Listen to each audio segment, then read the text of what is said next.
تو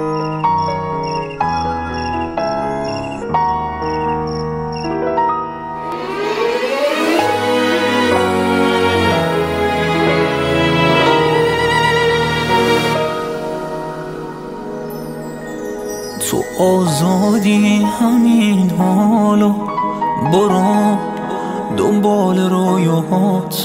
منم دلخوش به این میشم که دنیام پر شد از دنیات.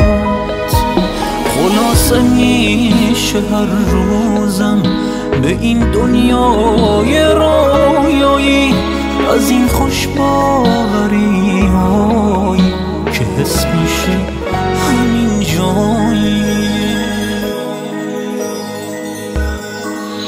من اونقدر عاشقت هستم که هر جایی بری باشم. تحمل کردنش سخته ولی از هم نمی پاشم. تصور میکنم هستی شبیه سایه رو دیوار که با سوسوی چشم من میرقصونی